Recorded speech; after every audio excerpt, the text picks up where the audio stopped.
రాయ్పూర్లో రెండో ఓడిఐ ముందు రోజే టీమిండియా ఫీల్డింగ్ డ్రిల్ను రద్దు చేసింది. కారణం భారీ డ్యూ.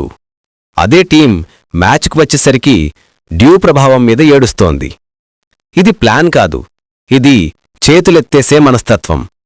ఎందుకంటే ఈ మ్యాచ్లో డ్యూ ప్రభావం ఉంటుందన్నది ఎవరికైనా తెలిసిన విషయం. ఇది సైన్స్ కాదు, సాధారణ క్రికెట్ అర్థం. టాస్ ఓడిపోయినప్పుడు కేఎల్ రాహుల్ ముఖంలో వచ్చిన ఫ్రస్ట్రేషన్ కెమెరాకు కూడా పట్టింది. ఎందుకంటే అందరికీ ఒకటే అర్థం, రెండో ఇన్నింగ్స్లో బ్యాటింగ్ అంటే నరకం. అప్పుడొక్కటే మార్గం, 380+ స్కోరు.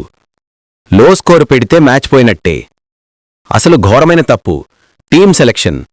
ఇంత క్లియర్ కండిషన్ ఉన్నప్పుడు కూడా తిలక్ వర్మను పక్కన పెట్టి వాషింగ్టన్ సుందర్ని జట్టులో పెట్టడం, ఇది ప్లాన్ కాదు, పిచ్చి.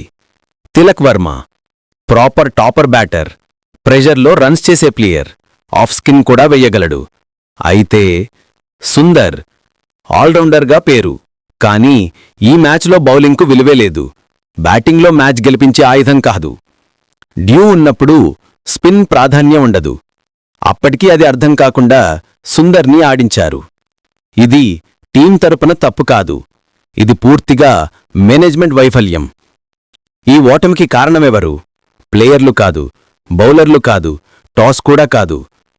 ఇది థింక్ చెయ్యని మేనేజ్మెంట్, పరిస్థితులు అర్థం చేయని సెలక్షన్ టీం, లాజిక్ లేని జట్టు కూర్పు. టీంని ఓడించిన అసలు విలన్లు. డ్యూ అనే మాట ఒక అబద్ధపు కవర్. డ్యూ నిజం, కాని అది ఓ కారణం కాదు, అది ఒక అజ్ఞానానికి కవర్. డ్యూ ఉంటుందని తెలిసి కూడా బ్యాటింగ్ బలపడేలా జట్టు ఎంపిక చేయకపోవడం అంటే ముందే ఓటమికి సంతకం పెట్టడం.